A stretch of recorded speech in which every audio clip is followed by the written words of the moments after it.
Welcome to second lecture of potentiometers. Now this is second application of potentiometer, that is to find internal resistance of cell of EMF E. जो cell लिया गया है उसकी EMF E है and its internal resistance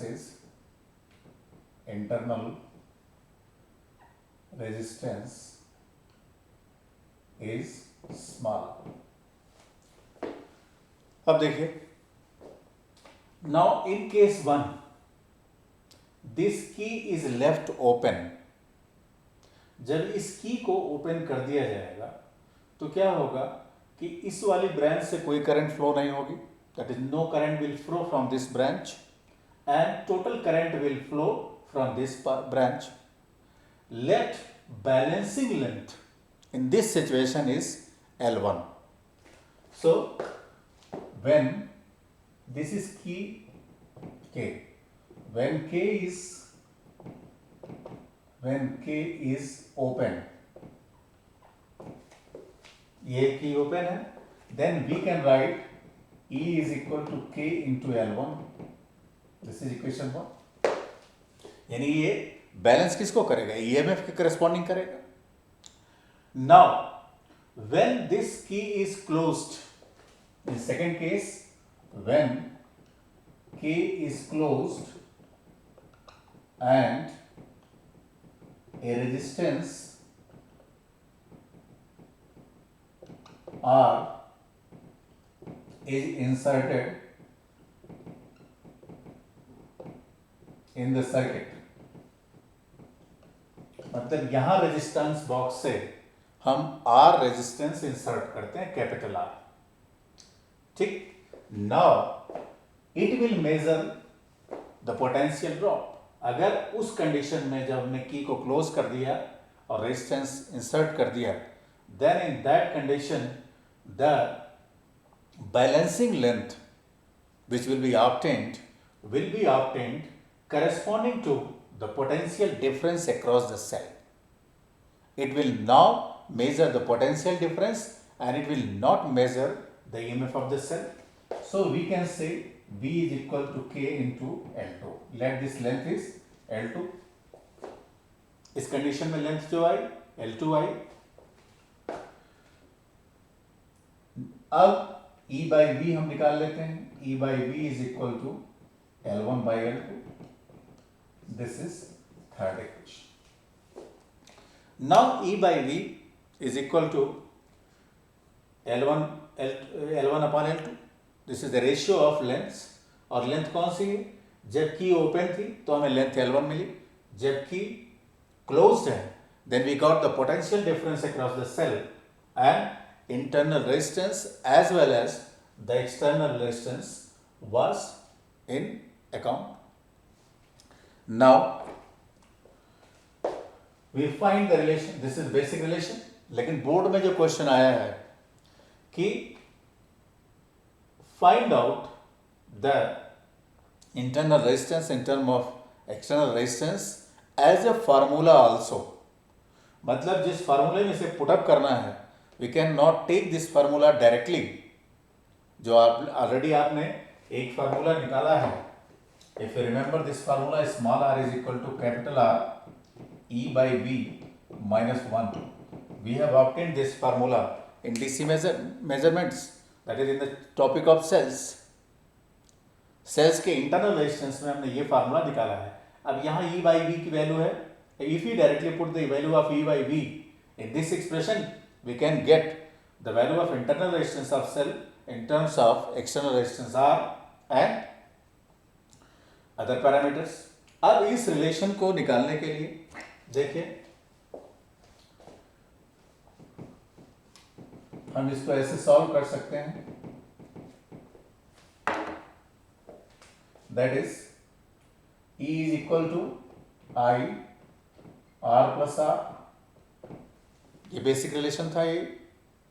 And V is equal to I R.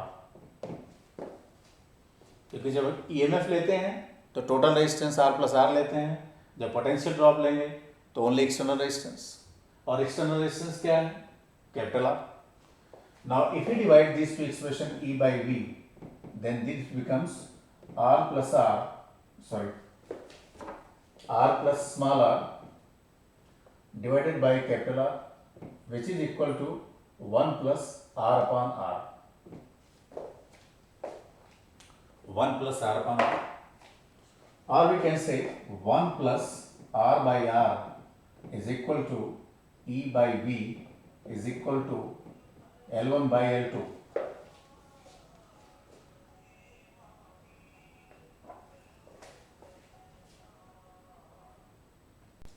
So we have obtained this expression 1 plus R upon R is equal to E by V is equal to L1 upon L2. Now we can solve this further. That is R plus R by R is equal to L1 by L2 minus 1, or we can say small r is equal to capital R L1 by L2 minus 1. Board में, in board, once this question was asked and there was a simple numerical, but in numerical it was asked that find this relation also, that is this relation. So we can obtain this relation and we can put the value of E by V in this expression, we can get small r. अब small are देखिए किसके term में है? एक L1 जो आपने cell के through balancing length निकाला, एक L2 जो आपने इंटरनल एक्सटर्नल रेजिस्टेंस बॉक्स से इंट्रोड्यूस किया, and then you obtain the value of L2. Capital R क्या वैल्यू है? Resistance taken from the resistance box. So this is second application of the potentiometer to find the internal resistance of cell. और आपने internal resistance किन parameters पे depend करता है, that you have already done and you can revise the things. Now then comes the turn off sensitivity of the potentiometer. Sensitivity of the potentiometer means which potentiometer is said to be more sensitive. Sensitivity of potentiometer.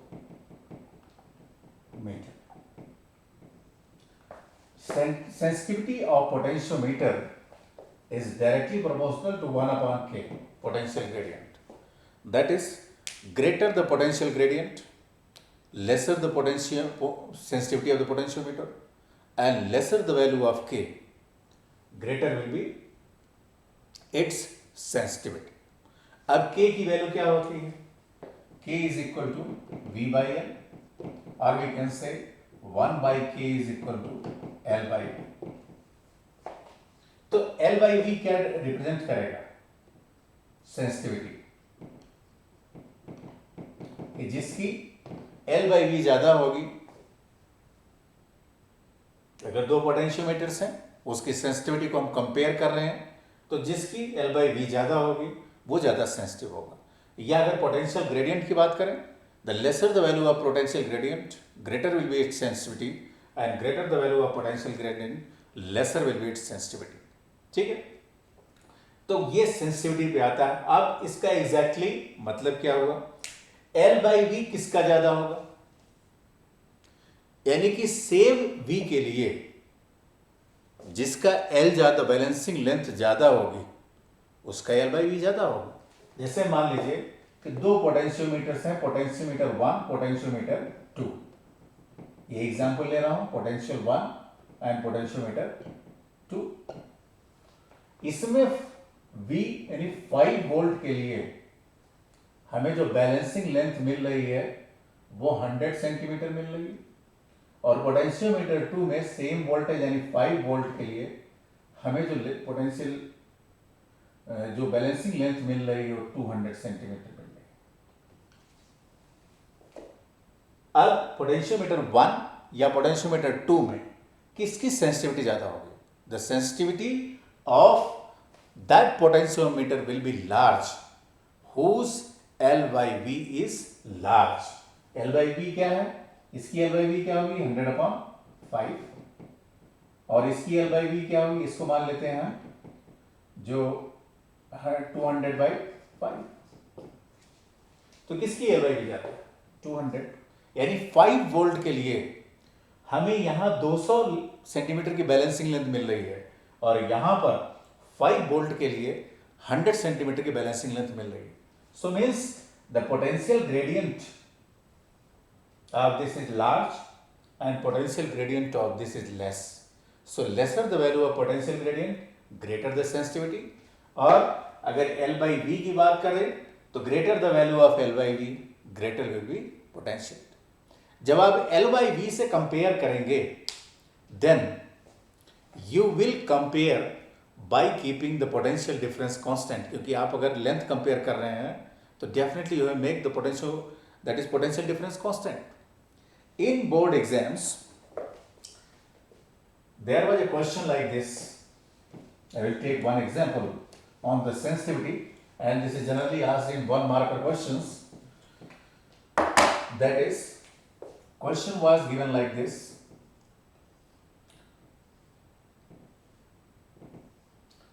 This is A, this is B, this is C. This is V, potential difference, and this is L. ठीक, अब यहां कई questions arise होते हैं। I am dealing in detail. पहले the slope of BL graph gives potential gradient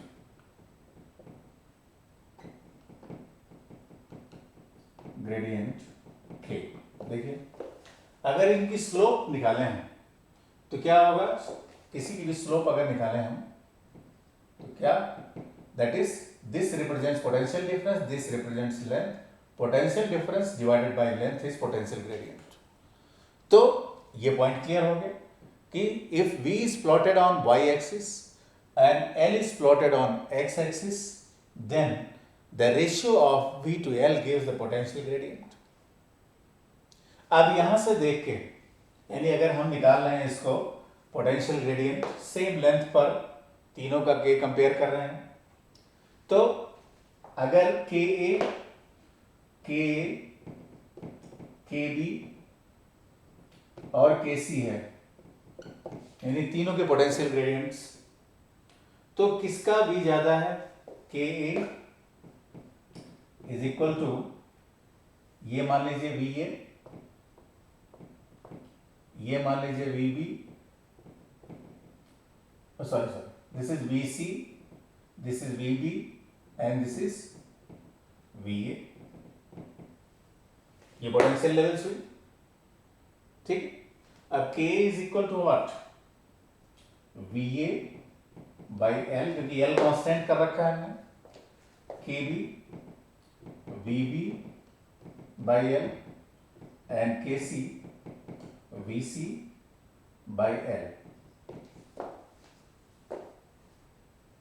आप देखिए mathematically कैसे सॉल्व करते हैं। आपको यहां से दिख रहा है कि VC is greater than VB is greater than VA, VC is greater than VB is greater than VA, ठीक। अब अगर सबको L से डिवाइड कर दें तो क्या लिखेंगे नेक्स्ट स्टेप में, VC by L is greater than VB by L is greater than VA by. अगर ये बड़ा है तो डेफिनेटली एक कांस्टेंट क्वांटिटी से डिवाइड करने के बाद क्या होगा, ये भी बड़ा होगा। और VC बाई L इसका मतलब क्या हुआ, क्या रिप्रेजेंट करता है, KC, potential gradient of C। सो यहां क्या लिख सकते हैं, KC is greater than KB is greater than KA। तो सबसे ज्यादा पोटेंशियल ग्रेडियंट किसकी है, C की, और सबसे कम पोटेंशियल ग्रेडियंट किसकी है, A पोटेंशियोमीटर की, क्योंकि ABC तीनों 3 पोटेंशियल मीटर के लिए प्लॉट किया गया। तो आपने सेंसिटिविटी क्या लिखा है, lesser the value of K, greater will be sensitivity. So sensitivity of A is greater than B is greater than C. अब इसमें क्वेश्चन ये पूछा था which potentiometer you will use, which potentiometer you will use to compare the EMF of cell to find out the internal resistance of the cell. तो जो potentiometer ज़्यादा sensitive होगा उसी को हम डिफरेंट पर्पसेस के लिए यूज करेंगे. The potentiometer which will be having greater sensitivity will be used like for any of its practical applications like comparison of EMF of cells and finding the internal resistance of cells or finding the EMF of unknown cells. ठीक है, तो ये sensitivity based question होता है. अब इसी में कहीं कहीं क्वेश्चन आ जाता है कि पोटेंशियल डिफरेंस को इस एक्सिस पे प्लॉट कर दिया और लेंथ को इस एक्सिस पे प्लॉट कर दिया. Now when potential difference is plotted on x-axis and length is plotted on y-axis, तो क्या होगा? The slope of this graph gives reciprocal of potential gradient or directly the sensitivity. Reciprocal of potential gradient or directly sensitivity. तब इसकी slope आपको potential gradient नहीं देगी, reciprocal of potential gradient देगी, क्योंकि पोटेंशियल डिफरेंस को एक्स एक्सिस पे लिया गया है और लेंथ को वाई एक्सिस पे लिया गया. Clear? So these are few things about the sensitivity. अब आता है that is methods of increasing sensitivity of potentiometer. How to increase sensitivity of पोटेंशियोमीटर्स.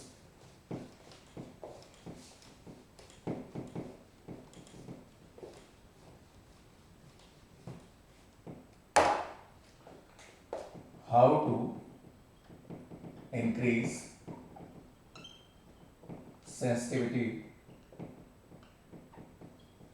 of potentiometer. अब देखिए पोटेंशियोमीटर क्या है, K क्या है, V बाई L, और 1 बाई K क्या है, L बाई. तो यहां से अगर 1 बाई के की वैल्यू बढ़नी है तो क्या है, फर्स्ट स्टेप क्या हो गया, by increasing length of potentiometer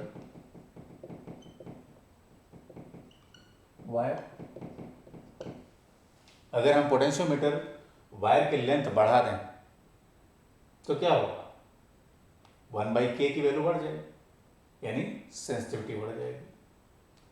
तो लेकिन कभी जो हमको सेटअप मिलता है that is a constant wire, यानी वो 4, 6, 8, 10, you can not easily increase the length. So if length remains constant then what should you do to increase the sensitivity? Now see here, second point, ये तो first point हो गया, by increasing the length of the potentiometer wire. Now if the length of the potentiometer wire is fixed, we can say V is equal to I into rho L upon A. L constant है, ठीक, L constant है. अब अगर L constant है, इसमें क्या है, रो constant है, L कांस्टेंट है, A कांस्टेंट. अब देखिए इन सब को क्या हो गया, ये K, ठीक है. यहां हमने क्या लिया कि अगर ये सब कांस्टेंट हो गया तो V बाई एल मान लीजिए हमें कांस्टेंट है, तो क्या हुआ, I रो बाई ए. तो इसमें कौन सा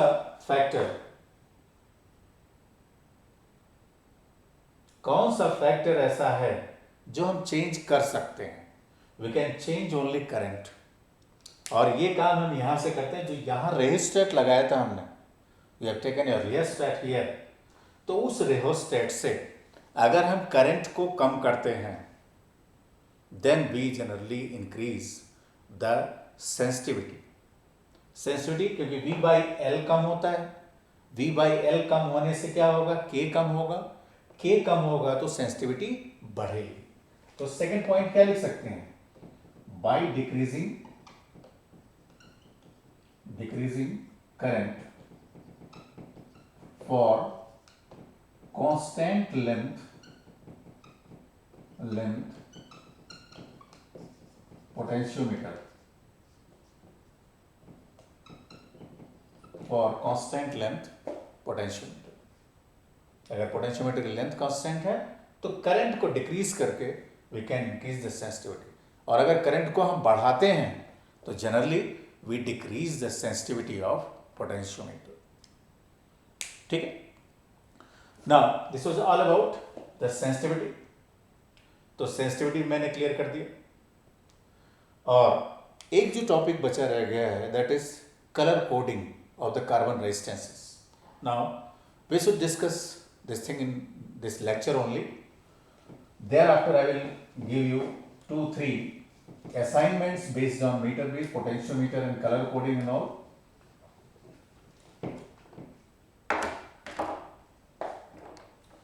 Now in case of color coding of carbon resistances, पहले तो जानिए कि carbon resistances क्या होते हैं। Carbon resistances are made of carbon resin and they are compressed in the form of cylindrical rods which are embedded in ceramic structures, और वो जो उनकी compactness होती है that determines their resistance। अब उनके रेजिस्टेंस को आप कैसे निकालते हैं, यानी कि वायर देख के आपको पता लगे कि इसका रेजिस्टेंस कितना होगा, that is a coding, that is called coding of carbon resistance. So carbon resistance basically carbon black, clay और रेजिन से बनते हैं। इनको कंप्रेस किया जाता है, मोल्ड किया जाता है।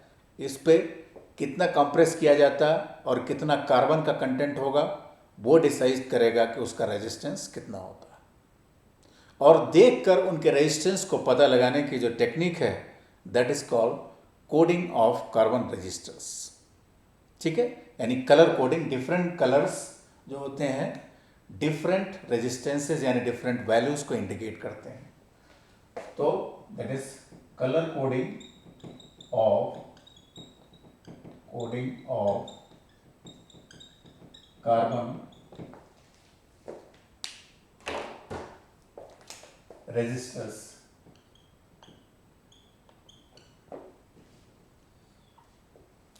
अब इनकी कलर कोडिंग के लिए देखिए,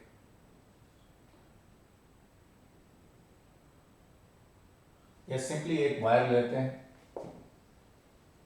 और ये एक सिलेंड्रिकल होता है, एक हमने सिलेंडर बनाया, ऐसा शेप होता है, ये वायर हुआ।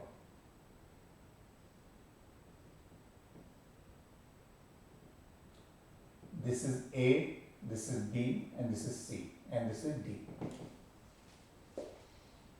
ये कार्बन ये फर्स्ट 3 बैंड्स होते हैं। सबसे इधर वाला फर्स्ट बैंड होता है, इधर वाला सेकंड बैंड होता है, इधर वाला थर्ड बैंड होता है और ये फोर्थ बैंड होता है। किसी किसी में फोर्थ बैंड होता है, किसी किसी में फोर्थ बैंड नहीं होता है। अब उसके हिसाब से उसका टोटल रेजिस्टेंस लिखेंगे।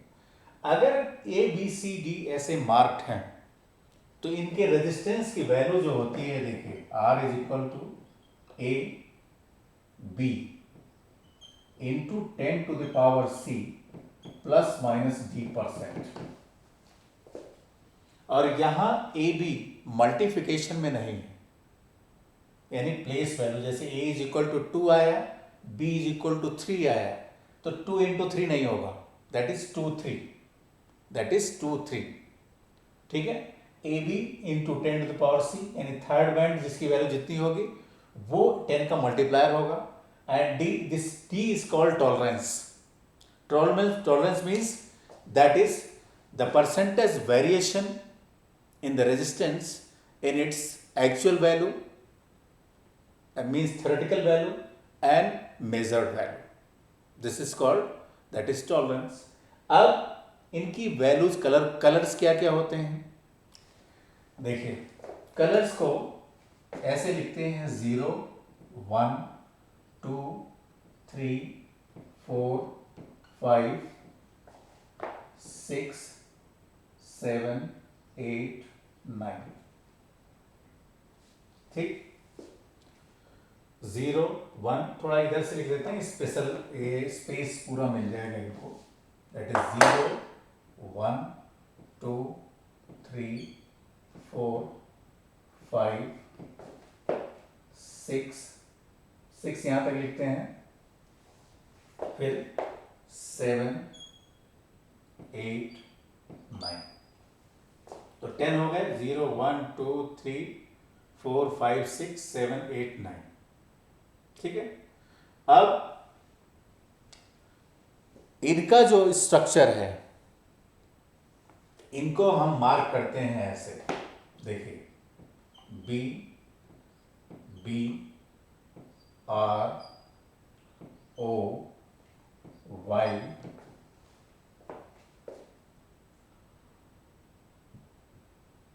बीबी Roy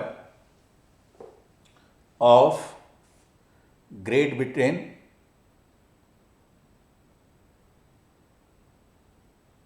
of Great Britain has very good, अब इसका सिंपल सा याद करने का एक तरीका है, बीबी रॉय, एक तो एक नाम हो गया, B B Roy of Great Britain had very good wife. B B Roy of Great Britain had very good wife, तो क्या हुआ, यहां तक तो नेम हो गया, रॉय तक of Great Britain had very good wife, तो वाइफ का नाम है तो याद रहेगा आप लोगों को, B B Roy of Great Britain has very good wife, ये तो याद करने का तरीका हो गया। अब देखिए कि इनकी प्लेस वैल्यू क्या है, इनकी प्लेस वैल्यू क्या है, यानी इनके करस्पॉन्डिंग कलर कौन कौन से हैं, तो ये हो गया B for black, brown, red, orange, yellow,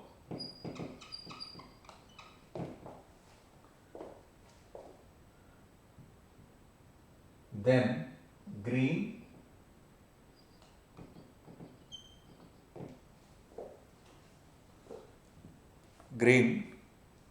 then this is for blue, this V for, मेरे पास स्पेस नहीं है, मैं यहीं लिख दे रहा हूं, violet, and this gray, and this white.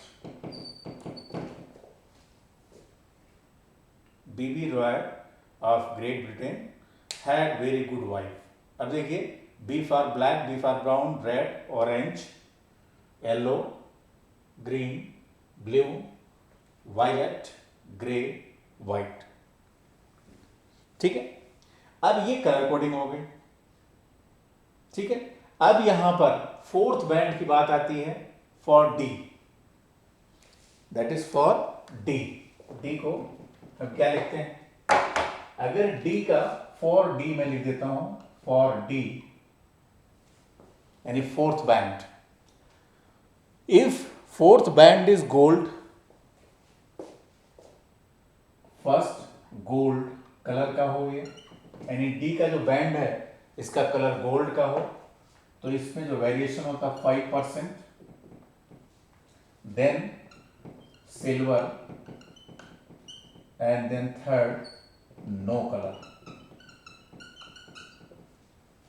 यानी कि अगर फोर्थ बैंड एब्सेंट हो तो सिल्वर अगर है सो दिस इज 10% और नो कलर है तो 20% वेरिएशन होगा, यानी ये plus minus 5%, plus minus 10% and plus minus 20%, ये इसका वेरिएशन होगा।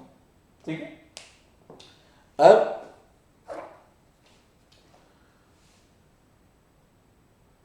एक एग्जाम्पल लेके देखते हैं और इसको रब नहीं करते हैं हम नीचे वाला, क्योंकि इसी के बेसिस पे होगा। एग्जाम्पल हमने लिया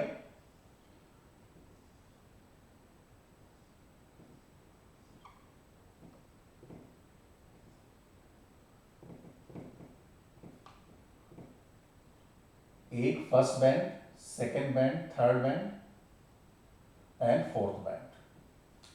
इसको मान लीजिए हमने लिया, जैसे पहला बैंड रेड लिया, ऑरेंज लिया, येलो लिया, देख लीजिए red,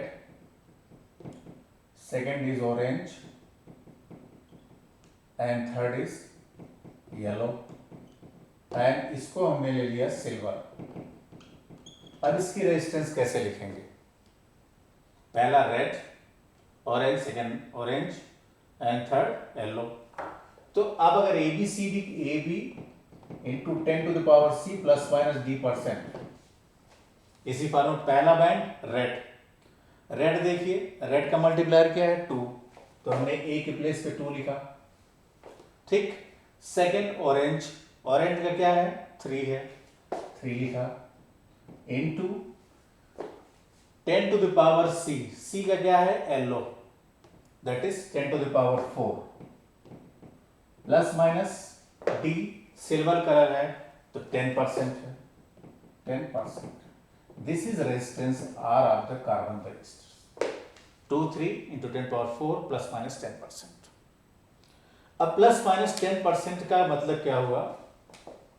this is plus minus, ये जो वैल्यू है इसका 10% निकाल लीजिए, इस वैल्यू से उसको सेपरेट कर दीजिए और इसमें ऐड कर दीजिए, तो it will give range of resistance, range देगा ना, यानी लोअर वैल्यू जब आप सेपरेट करोगे 10% इससे तो लोएस्ट वैल्यू देगा, और अगर आप ऐड करोगे इसमें तो ये हाईएस्ट वैल्यू देगा। ठीक, अब जो लोएस्ट और हाईएस्ट वैल्यू होती हैं that will give the range, और उसी से आपको करंट रेंज भी निकाल सकते हैं। लेकिन अगर बोर्ड में क्वेश्चन पूछा गया है, बोर्ड में एक बार क्वेश्चन पूछा गया था और इस टर्म को यानी कि इसको नहीं लिया गया था, इसी से कैलकुलेशन हुआ था। पूछा गया था कि if colour coding of resistor is this and it is connected across a 5 volt battery then calculate current flowing through this. तो हमने क्या लिया, यहां मेन करंट निकाला, ये वेरिएशन ऑफ करंट हमने नहीं निकाला। ठीक है, जबकि अगर आप एरर एनालिसिस की बात करें तो एरर एनालिसिस में हम इस करंट को भी निकाल के प्लस माइनस उतनी करंट हो जाएगी। So this is about the carbon coding of the resistors. इसमें आपको बेसिकली पहले याद करना पड़ेगा 0 से लेकर 9 तक उसके करेस्पॉन्डिंग कलर्स हैं, उनमें से जो कलर जिस कोडिंग में दिए हुए हैं उनकी प्लेस वैल्यू लिखें। जैसे आपने देखा पहला रेड 2, सेकेंड ऑरेंज 3, तो यहां 2 3 हुआ ना कि 6 हुआ, मल्टीप्लाई नहीं किया हमने, it is place value not the multiplication. So this is all about this chapter current electricity. I have concluded this. Now today I will upload the assignments as well as the video lectures of the current electricity. And now my sincere request from you is, now please try to solve the numericals.